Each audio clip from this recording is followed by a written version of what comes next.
Welcome to Beg to Differ, the Bulwark's weekly roundtable discussion featuring civil conversation across the political spectrum. We range from center-left to center-right.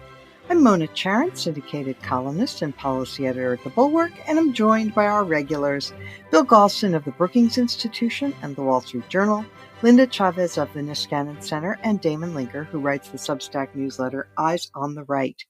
Our special guest this week is David Frum, staff writer for The Atlantic and author, most recently, of Trumpocalypse, which is not easy to say.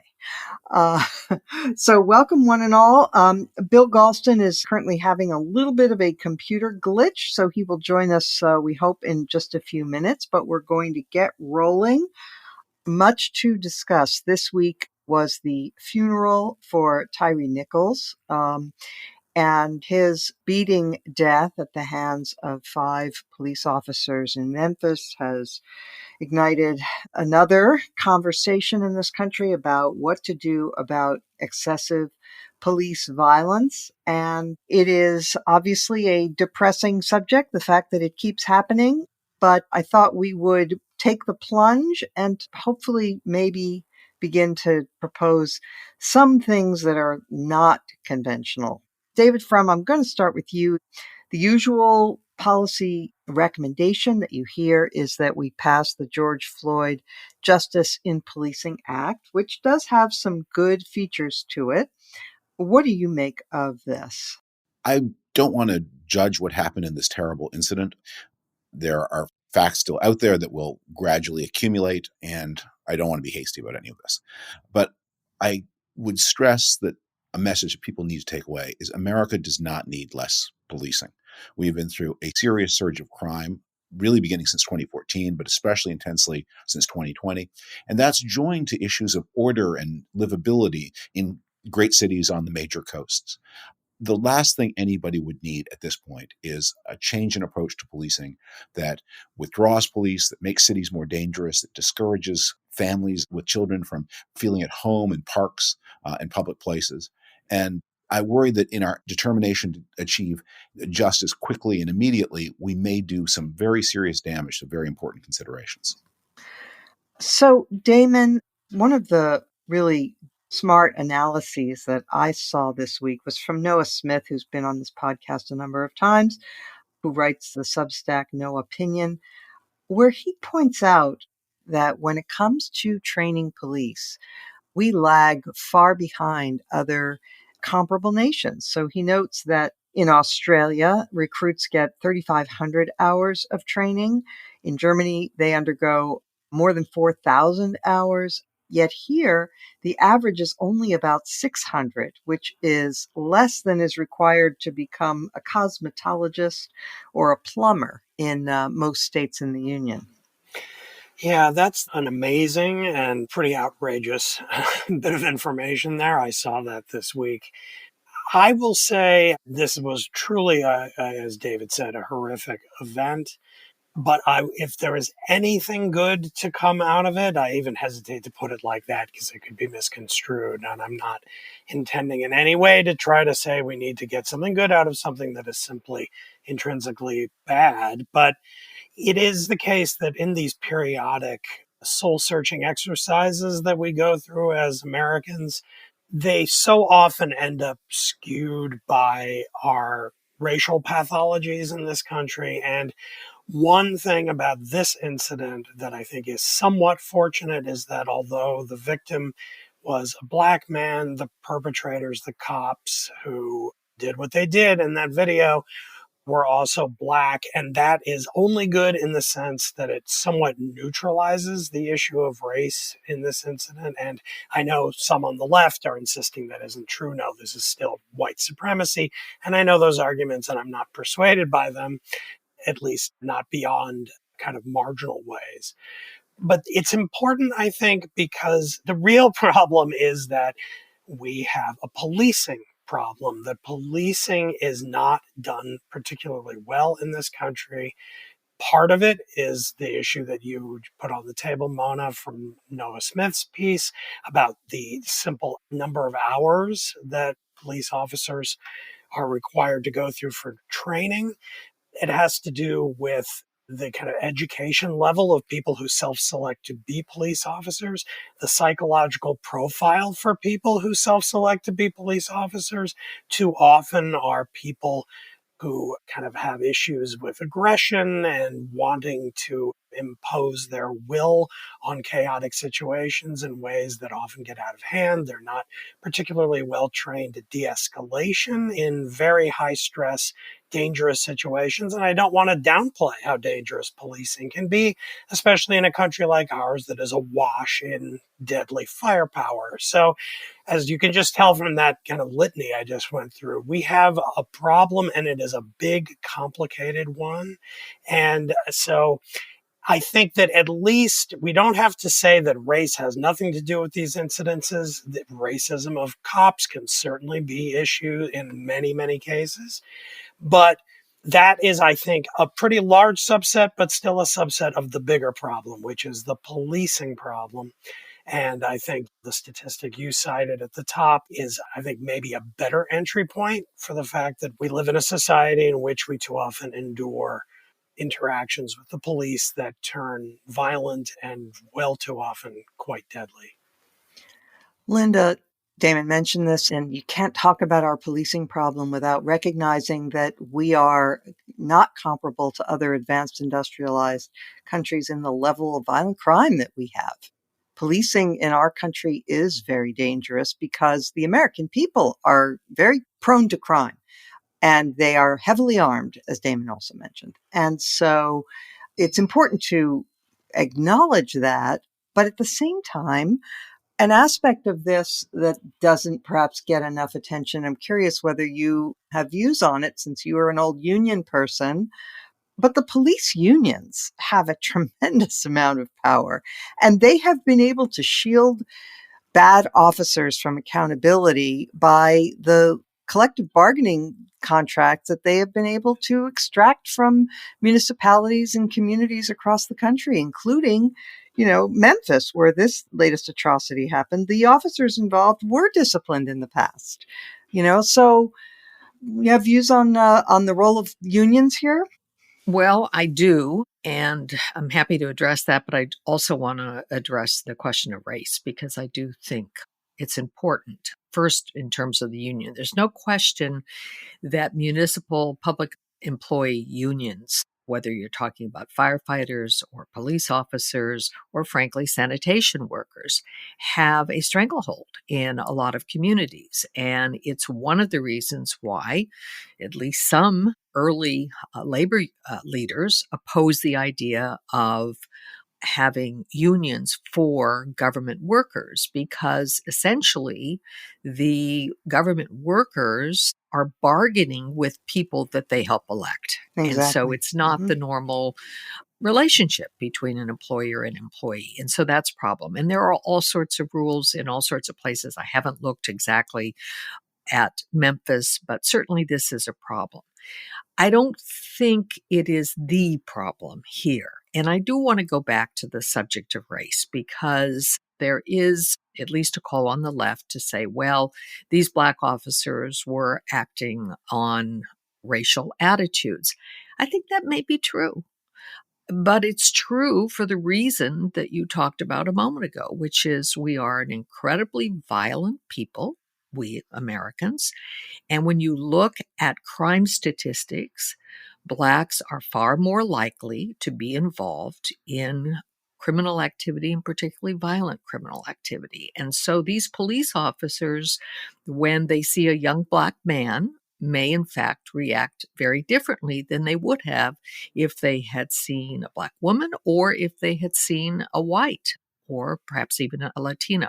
So I think that is something we have to deal with. But the big problem, it seems to me, is that we cannot recruit enough police right now. Every single major city in America is suffering from a police shortage.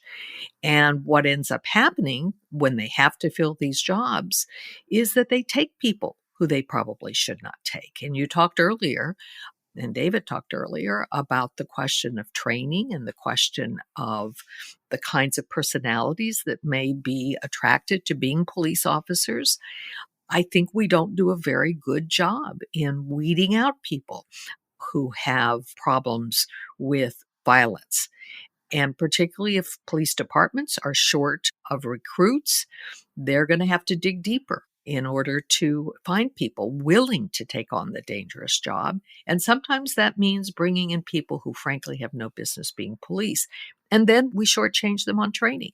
So it is a combination of a lot of factors. This is not a problem that has a simple one-size-fits-all solution. And certainly the George Floyd Policing Act, I mean, there may be some valuable things in it, but a lot of it would have no impact on all of the various complex underlying problems that lead to what we saw.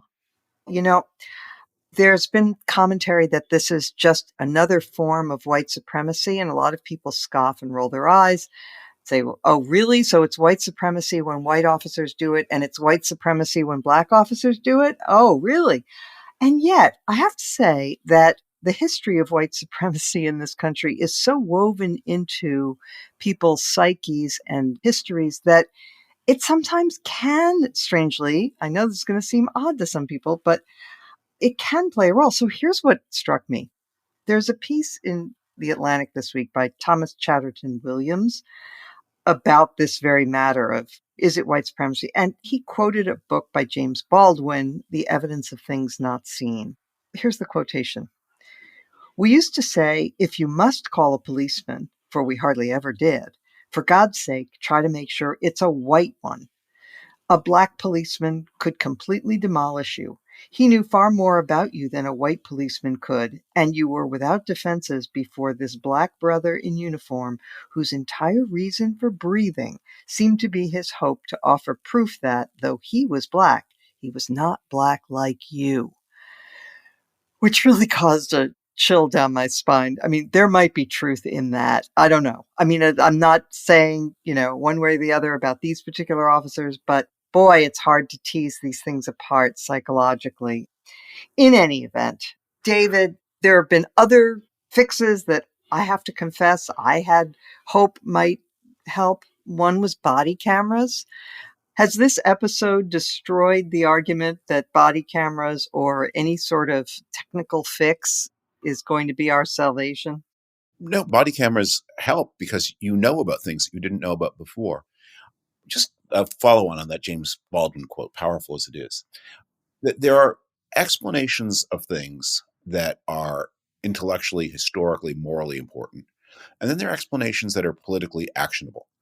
And I think one of the things that conservatives can bring to this table to help advance the discussion is you don't have to say that these deep structural causes are untrue or false or malicious, to say they're not very helpful because we don't have another country to have a different history.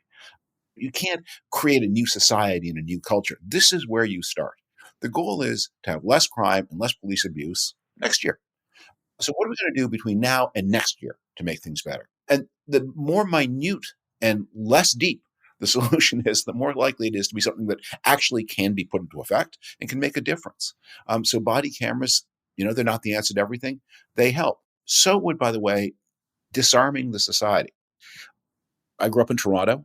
Toronto's been having a tough year of all kinds of strange and unprecedented violence on its transit system, some of it extremely upsetting. A homeless man was attacked and kicked to death by a gang of teenage girls, that kind of thing. And yet, the whole vast city of Toronto, one of the great cities of North America, is having about the same number of homicides that it had 20 years ago. In 2022, I think there were 67, of which 30 were inflicted by gun. So if you could just assure the police that the people they're stopping don't have a gun in the glove compartment. Start with that. It's highly unlikely, if they're reaching for the glove compartment, it's highly unlikely they're going to find a gun there. If you could assure the police of that, that's a big project too, but it's not as big as rewiring the history of American culture. Right. Although it's pretty close, David. It's pretty close because dealing with the gun issue does activate the sort of primitive portions of a lot of Americans' brains that say, that this is a more sacred right than free speech. So that's a problem. For decades, Rolling Stone has set the bar for entertainment publications. Today, Rolling Stone Music Now takes over in podcast form. SZA. You seem like a person with a pretty high level of anxiety, but you also seem fearless artistically. I feel like ideas have more power than identity. Like the excitement overrides insecurity. That is the only way that I'm ever able to accomplish anything. Rolling Stone music now, wherever you listen. All right.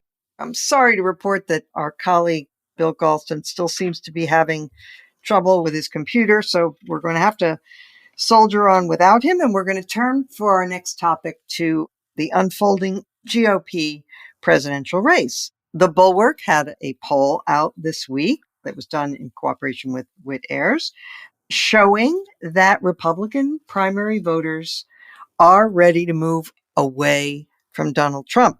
And these are people who voted for Trump twice, the people in the poll, but in a head-to-head matchup with Ron DeSantis, DeSantis came out ahead. And majorities of them do not think that Trump is the best candidate for the Republican Party to nominate in 2024. Damon Linker, does this give you comfort? I'm afraid not. I mean, it is another data point, and I'm happy to have it. There have been a few polls over the last month that seem to be showing DeSantis rather comfortably ahead of Trump, and that's a good sign. The reason why it doesn't give me tons of comfort is that I feel like there are good reasons to think that Trump is probably at a low ebb right now. He sort of jumped right in mid-November, just after the midterm elections, and announced that he was running, and then kind of slunk right back to Mar-a-Lago and hasn't gone out much. He goes golfing. He has some neo-Nazis over for dinner. He tweets or does his Truth Social posts, whatever they're called, and not much else. So that's created a real vacuum in which people like, well, Ron DeSantis have jumped in, and he's being very shrewd.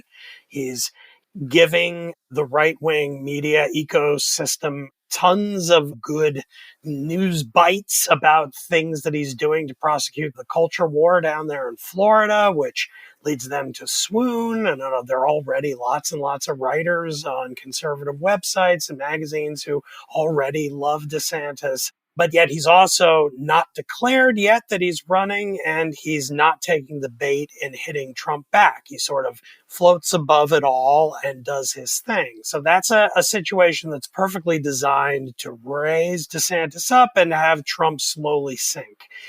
If Trump does actually start doing things like, campaigning, holding rallies, finds out a way to get out of his deal with Truth Social so that he can tweet again, ends up back at the center of the news cycle, I think a lot of those wavering Republicans, not the 28 to 30% who basically would follow him to the grave, but the ones who have flipped over to DeSantis in the last 6 months, some of them will be reminded of why they loved him again and why they loved him in the first place, and will probably come back. I suspect that by the time we get deeper into this year, the polls will be much more neck and neck. Now, one thing I would add to that is New Hampshire. If you look at the polls in New Hampshire over the last year and a half, you see a very clear story of Trump 28 points ahead to, at present, the most recent poll a couple weeks ago had DeSantis ahead by 12. That's a huge flip.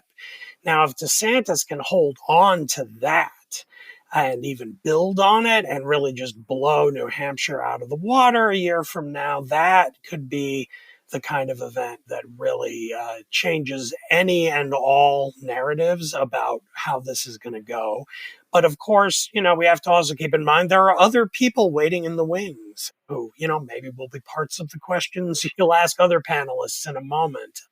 The field is going to get at least somewhat more crowded than it appears it is now, with Trump, the declared candidate, and DeSantis, the presumptive next person to join. But, there are other people jumping in. And when that happens, suddenly things get a lot messier. So we shall see.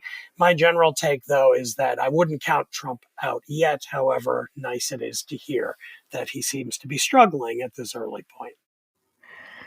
Linda, the downside of that poll I suppose, from the point of view of a Republican who wants to win the White House in 2024 was this, that while Trump is losing altitude with primary voters as a first choice, he has a solid 28 to 30% of the party that will stay with him no matter what. And I mean, even if he runs as a third party candidate. Polls at this point, I think, are pretty irrelevant. I don't think they tell us very much. I do think that Trump is appearing to be a very different candidate this time around than he was in 2015 when he announced. I mean, he doesn't have the energy. He doesn't have the cachet that he had where he was, a TV guy and everybody knew his name. And he would say these outrageous things that many people thought but were afraid to say. And he managed to get them out and it didn't kill him. He managed to still win the nomination and ultimately the presidency. But he seems very diminished right now. And so I think that is the bigger hope for me, is that he really doesn't have what he had in 2015. And the party itself has also changed quite dramatically. Obviously, there are people like me who would like to be able to support a Republican at some point in the future, but it's not going to be any Republican who is a MAGA Republican. That's not going to happen for some of us. But we're not still, entirely comfortable with the Democrats or even with President Biden in total. So, I think we all want to come up with what's going to happen next year. I mean, we're only a year away from New Hampshire. But if we've learned anything, and certainly I'm the oldest person on the panel today since Bill hasn't been able to join us. And I can tell you, going back all the many years that I've been involved in politics, that a year out, it is impossible to know what's going to happen. David, when Nikki Haley told Donald Trump that she was going to prepare her presidential announcement, he welcomed her in, basically, instead of flinging insults her way. Because I can't say for sure, I don't read his mind, but I can surmise that that's because he's probably thinking, along with many analysts, that a crowded field is good for him, that it can work for him the way it did in 2015, 2016. But a lot has changed since then. What do you make of that? I think your reading of that particular decision is right. I'll lay a card on the table here. Ron DeSantis has a very unpleasing affect, and many people are understandably off-put by him. But however you intend to vote in November of 2024, it is a better thing for the country and for the Republican Party if Ron DeSantis cleans Donald Trump's clock. And the more cleanly he beats Donald Trump, the more decisively, the better for America, the better for the Republican Party, the better for everybody. So I start from there. But I do not believe that he is as formidable as all those people giving him all that money think. So Ron DeSantis has a staff of people whose team spent all day listening to right-wing podcasts, taking part in right-wing message boards, watching Fox News, and getting really, really excited about everything that is chattering about the super highly online. He announced that he was going to end the sales tax on gas stoves in the state of Florida. These gas stoves, they're the new pickup truck. They're the new country and western boot. They're the sign of every man against those snooty East Coast elites. So I got curious, what does it mean if you end the sales tax on gas stoves in the state of Florida? Well, it turns out when you look, there's data on this. Of all the 50 states, Florida ties for last, along with Maine, in the percentage of Floridians who use gas for cooking. 8% of Florida homes use gas for cooking. But you know where they do use gas for cooking in Florida? In those string of super expensive condominium towers overlooking the ocean in Miami Beach, all of which, and I went and looked this up, all of the fanciest towers on that stretch all use gas stoves. So what he's done, and given the cost of the gas stoves, he's probably, to the extent this is meaningful, if you are buying a new condo in Florida, he's probably saved you $100 or $200 on your $8 million to $12 million purchase. Okay.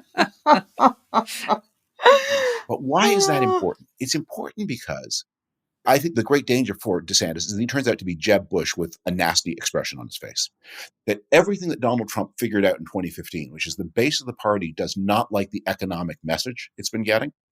DeSantis says, well, what if I join that to a lot of culture war stuff? would you forgive my economic message then? But when you're running against Donald Trump, the problem is you will never be able to equal Donald Trump on the crazy culture war stuff you come up with. And the difference between the two campaigns is going to end up being that Donald Trump will say, never, ever cut Social Security, and DeSantis will keep mum. And this is going to come to a head because the Republicans are on their way to a giant battle in Congress over spending cuts to be declared later. And I am confident when that begins to pull badly, as it will, Donald Trump is going to betray them. And that is going to be the way he distinguishes himself from the other kind of Republican, and DeSantis won't be able to emulate. The history of presidential politics is littered with candidates who seemed incredibly strong. You mentioned Jeb Bush, and Scott Walker is another, who seemed really strong. And then John Connolly, Linda Chavez, you would remember that, where he was the hot thing for a while. Anyway, these people seemed incredibly strong, and then they just wilted under the pressure of a campaign. And so we really don't know. I mean, I do agree with David that it would be very good for the country if DeSantis could soundly defeat Trump fair and square in a Republican primary. I'm not saying that I would vote for him, but I do think it would be good for the country. The problem is that everybody in the Republican Party seems to have put all their chips on DeSantis. I mean, the other candidates are having a really tough time, with the exception of Tim Scott. They're all having trouble raising money. Again, it's early days, but still, they're trying to hold out, I think, for DeSantis. And, when the fate of the Republic rests on you, it's a little worrying because DeSantis, as David said, has a very sour personality. He's angry all the time. He doesn't have any humor. He doesn't have any happy warrior in him. I don't know, but it just seems that there's a lot riding on this. And I wonder about the calculations of the others, like Larry Hogan and Asa Hutchinson, who are expecting a big fight between Trump and DeSantis, and that they will then be able to stroll in and be the adult in the room, as one of them put it. Damon, what do you think about that possible scenario that Trump and DeSantis will destroy each other and it'll open the field for someone else? Oh, that I think is a complete fantasy. I think Larry Hogan isn't going to get above 2%.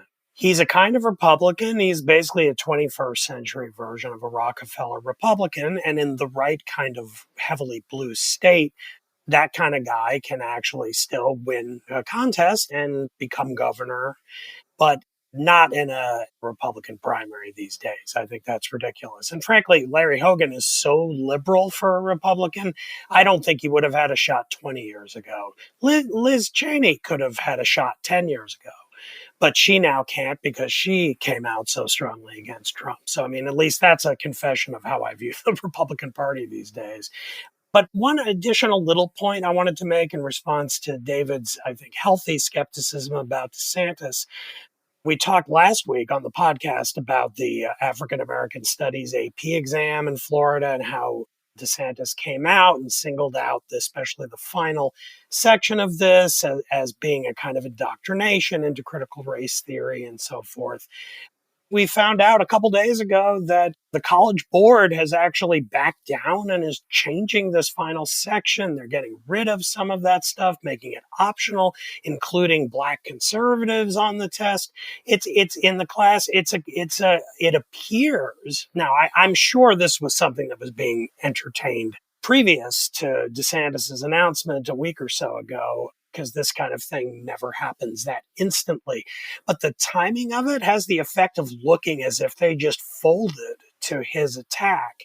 And conservatives online are just eating this up. They're like, look, this shows that what we need is just power. Give us power and the willingness to fight. And we can do this culture war thing. We can actually win this culture war. I think that's partly delusional, but it's that kind of thing that leads me to wonder, not in the general election necessarily, but in the primaries, if he can keep up these kind of small boiling battles in Florida with issues as they come up, and they kind of get amplified by the right-wing media ecosystem. And he can then point in debates at like, okay, Trump, you're great at hurling insults, but you know what? I'm actually getting stuff done. What did you do in 4 years? Give me your list of accomplishments on the culture war beyond appointing judges. And that is, I think, a path, maybe a narrow one, that could still lead him to do quite well. So see, now I've undermined my earlier contention that Trump actually will come back. I, of course, don't know, but I do think that the whole AP, African American Studies saga, does kind of make my eyebrow rise up and say, like he actually could maybe keep doing this and get a lot of love from the base. So, Damon, I think that all those online enthusiasts got it wrong. This is not a victory for Ron DeSantis. It was a victory for Beg to Differ. They were listening, the AP people, and they heard Linda Chavez explain that everything was fine until they got to that last section, which they really needed to cut back on. And, we get results. So I like to believe that, and especially the fact that I was the weakest in criticizing it. And so, of course, everything went the other way. So that's the way it goes. But Mona, yeah, if I could interject, what really killed it was that they tried this curriculum in various places, and they found that the students found people like Derek Bell and Crenshaw and all of these critical race theorists utterly boring and incomprehensible. They really liked reading some of the original documents in the early section. They liked reading people like Frederick Douglass. Who would have known? So, it was, I think you're both right that this was not necessarily a victory for Ron DeSantis. I think it was a victory for teaching African American history. Frederick Douglass wrote one of the best-selling books of 19th century America, and he didn't write it for tenure. Maybe it's a lesson of when people are writing for the tenure committee, right? That bread don't stay fresh. Right. I cannot resist reminding our listeners and us about one of Donald Trump's great moments in his presidency when he praised Frederick Douglass, not realizing that the man had been dead for 125 years right. or something like that. So a lot of people are, giving him a lot of credit. He's doing great work. Let us now look at the state of the Democratic Party, which remains the majority party in the country, kind of, sort of, but only by a thread. And there was a really interesting piece by Tom Edsall in the New York Times this week that contained contributions from our own Bill Galston and others about the nature of the Democrats' coalition. It was very interesting because while the Republicans that we've been discussing are pretty monochromatic and are very similar in their outlook, the Democrats are a coalition party. Damon makes this point a lot that, span many different parts of the country and many different groups. So one of the things that they were pointing out is that the white liberals in the party have become so much more liberal over the last 20 to 30 years than the Hispanic or Black Democrats are. And that this is causing a certain amount of stress within the party. Linda, this is an area you've paid a lot of attention to. Here's a stat.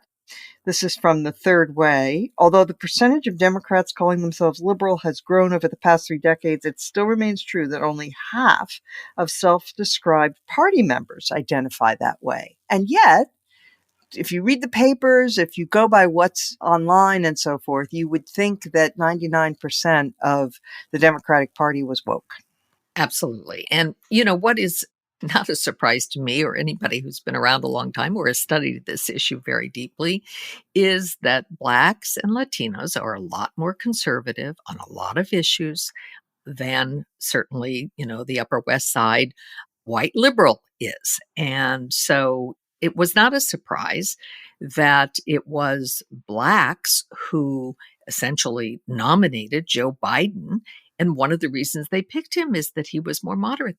They're actually very practical. They want to win elections.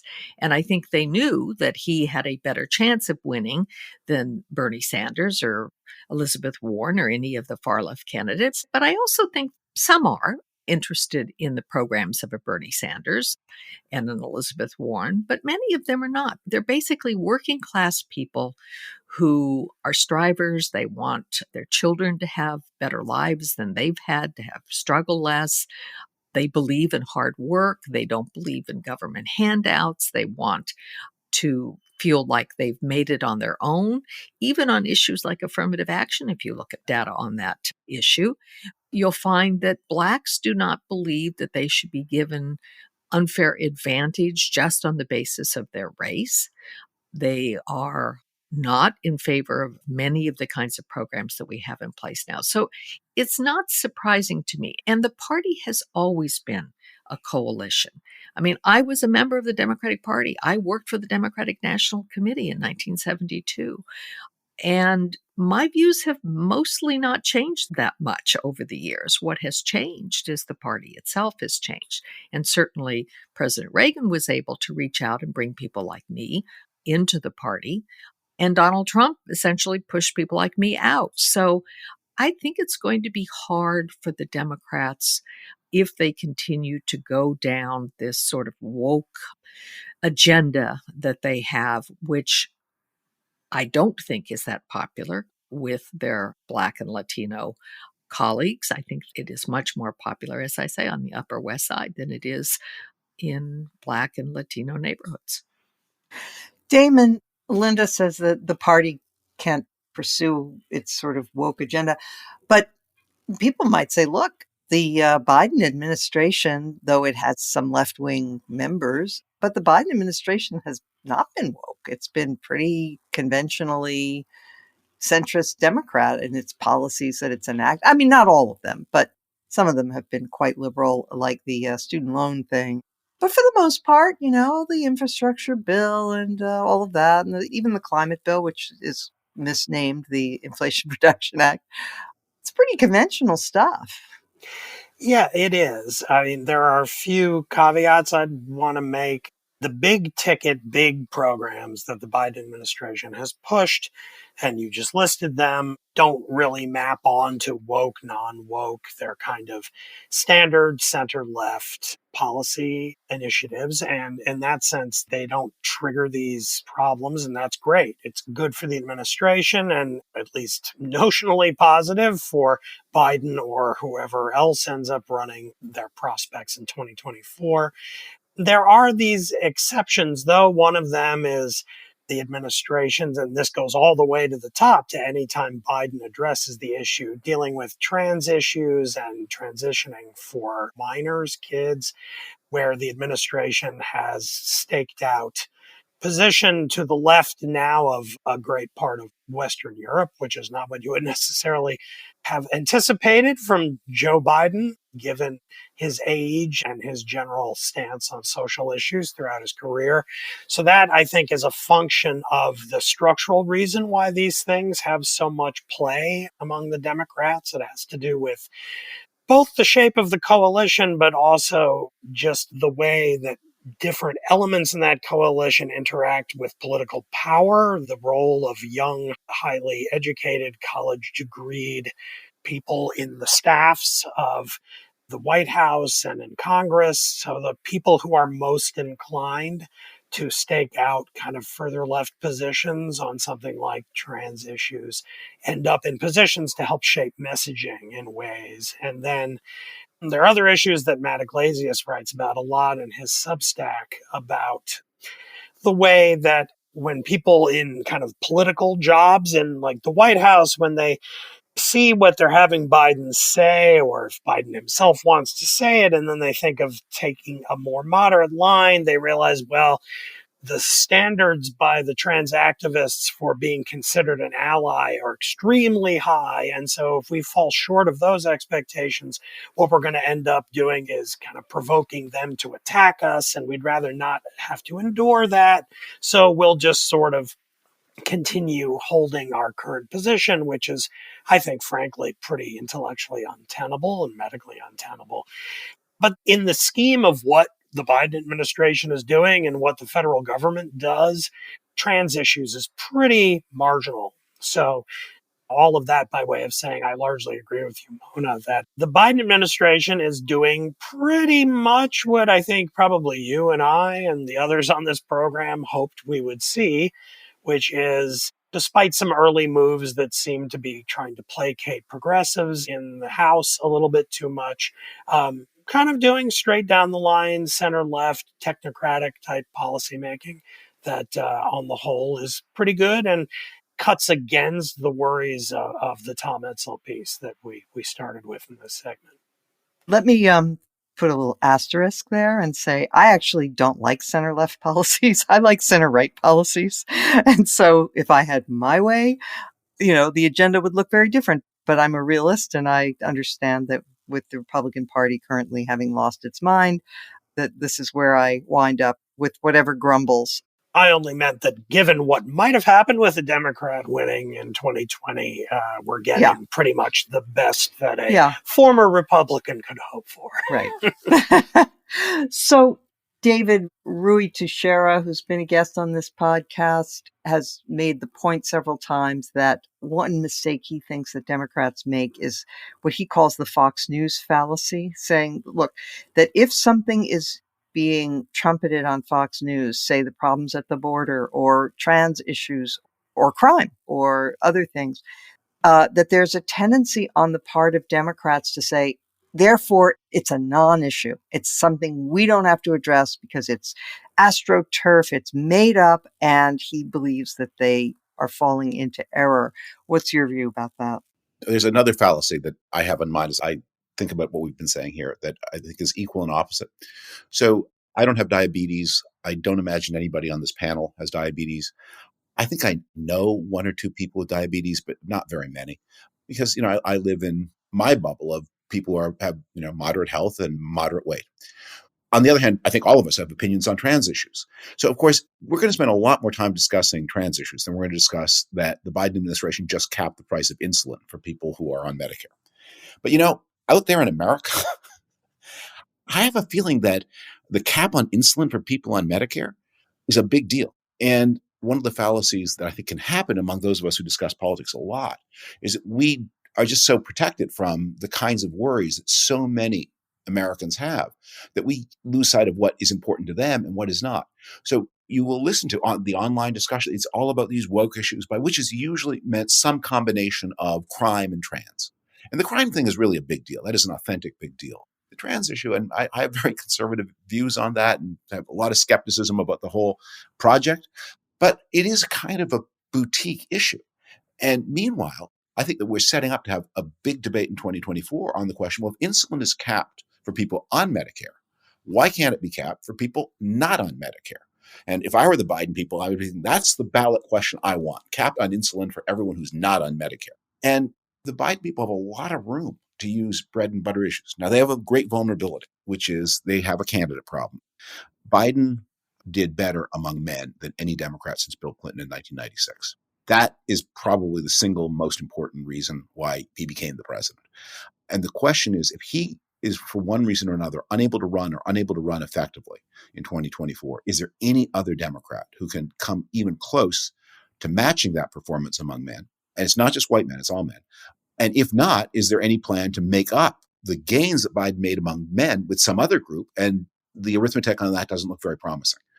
And so they have this problem that if Biden can't run, the next successors all look like people who will repeat a coalition that looks much more like the Hillary Clinton, Barack Obama coalition and less like the Biden coalition, and will not be able to use issues like the price of insulin as effectively as Biden did and could. He also won non-college graduates. He pulled some of them away from Trump. And that was also a significant thing because the trend of late has been for this huge educational bifurcation in parties. The college graduates trending Democrat and non-college trending Republican. So yeah, that's a big problem. All right. Well, we will, of course, be discussing this continuously over the next year and longer. But for now, we will turn to our final segment, which is our highlight or lowlight of the week. And I will begin with Linda Chavez. Well, I have a very nice highlight to point up. It's an article actually that appeared in the Washington Post. It refers to something that took place in David's country of birth, which is Canada. In Canada, the parliament voted unanimously to accept 10,000 Uyghur refugees. And of course, the Uyghurs are a minority in China that is terribly persecuted, hundreds of thousands of whom have been put in what can only be described as concentration camps or re-education camps. 10,000 isn't a whole lot. And these are, by the way, not Uyghur refugees who are actually in China who will apply, but they're Uyghurs who have fled China and living in third countries. What is so encouraging about it is that this was a unanimous vote. I mean, can you imagine any comparable thing taking place in the United States House of Representatives or the Senate, much less both of them, that you could actually get every single member of Congress to vote together to do something that had such a humanitarian impact? So I think we ought to be looking to the North for some guidance in the way to deal with some problems, particularly when it comes to humanitarian issues. Thank you for that. And if I remember correctly, and David Frum, you can remind me, I'm sure you know, but well, first of all, the Canadians have been incredibly welcoming to refugees, and they threw open their doors to Hong Kong people in 1999 when there was a huge exodus of people after sovereignty was turned over from the UK to China. And so it has been through so many tumults. One of my, he's now deceased, but I had a very close friend in Canada who was a refugee from the 1956 Hungarian uprising. And he tells the story about as they realized they were going to lose a massive line forming outside the U.S. Embassy. And he just had the thought, I wonder if there's a line at the Canadian Embassy. And he ran around the corner. Wow. A much shorter line and got himself on the next plane to Canada. Wow. The beginning of a remarkable literary life. Yeah. Fantastic. I have a highlight for you, Good. Which is that the mortgage rate dipped last week, the lowest rate in 5 months. And one of the things that I think everyone has been anguishing over, and so much turns on this both economically and politically, is what is happening to the U.S. housing market, and will the Federal Reserve succeed in getting inflation off the boil without a recession? I've compared their task to that mini golf hole where you have to sink the ball through that tiny little hole in the base of the windmill without getting whacked by any of the turning blades. Very tricky shot. Yeah. And if Jerome Powell looks like a man not to play mini golf against, because it does look as if we are going to bring inflation out of crisis without a recession. And this news from the mortgage market is incredibly reassuring. And that means more jobs and for more people and more housing and avoidance of a lot of economic hardship. It also means that I think that you've got a Republican world that, in the absence of recession, is going to have to run on bizarre boutique culture issues of a kind that are going to be very powerful to people who watch a lot of cable news, but to the great majority who don't watch a lot of cable news, utterly meaningless. Boy, I am so glad you mentioned that, because I've been watching that and thinking, I don't have enough confidence in my knowledge of economics. And all of these brilliant people are saying, no, it's impossible to have a soft landing. It's a unicorn. It never happens. And you've said it's extremely difficult, but so many of the signs seem to be pointing toward it. So I mention it with my fingers and toes crossed. Okay, Damon Linker. This is one of these times when I go totally off the news cycle with my highlight of the week, and that's good, because really we should all be reminded that politics isn't everything. It's not only off the news cycle for politics, but it's also something that's a little old. This is from an issue of the New Yorker from December 19th. So I'm going back about 6 weeks here. But it's a fabulous essay and is just as valuable now as it was when it first ran. I only just got to it. It's a very long review essay of Cormac McCarthy's 2 new novels. So the essay is titled Cormac McCarthy Peers into the Abyss. It's by James Wood, who is easily my favorite literary critic. I think the best one of the last couple of decades. He doesn't write as much as he used to when he was at the New Republic and when he first got to the New Yorker. But when he does show up, it's always a treat. And this is a really, really great essay. Whether or not you're a fan of McCarthy's work, I really do recommend the essay as a deep meditation on literature, mathematics, science, and McCarthy's history and the way he writes. The two novels of McCarthy's, by the way, are titled The Passenger and Stella Maris. So he actually has published two novels simultaneously. And this is an essay about both of them. So I recommend that to our listeners. Thank you very much. All right. I would like to take note of the fact that last week, the police in California released the video of the brutal hammer attack on Paul Pelosi.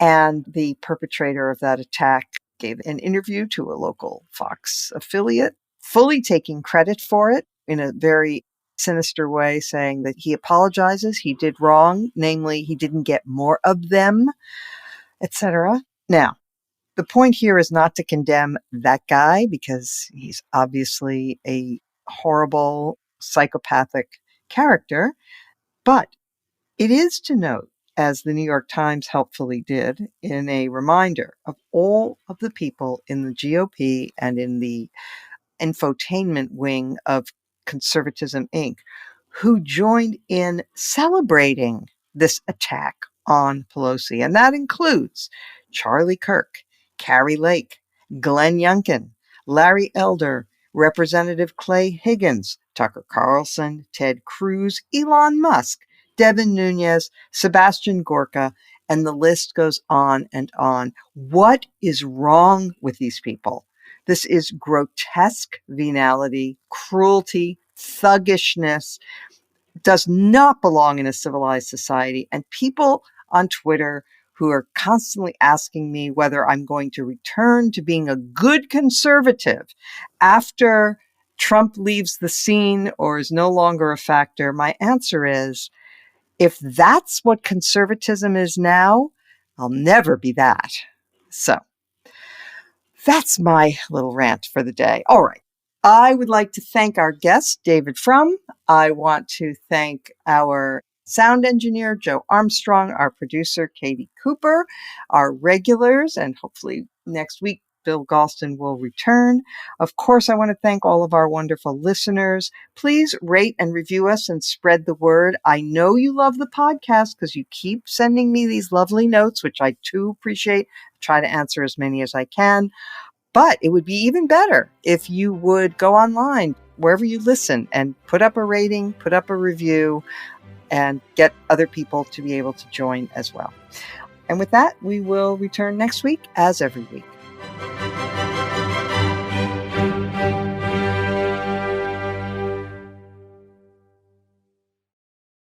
Former Navy SEAL Sean Ryan shares real stories from real people from all walks of life on The Sean Ryan Show. This one's about my friend, call sign Ninja. So there was all these things that I wanted to do in the Army. I was like, this is it. In the Army, you do roads and airfields. And they said, well, we'll take the test and see where you fall. I was like, yeah, but if I could do that and all this stuff too, drive tanks, jump out of planes. Do you guys have a sampler platter? Right. The Sean Ryan Show on YouTube or wherever you listen.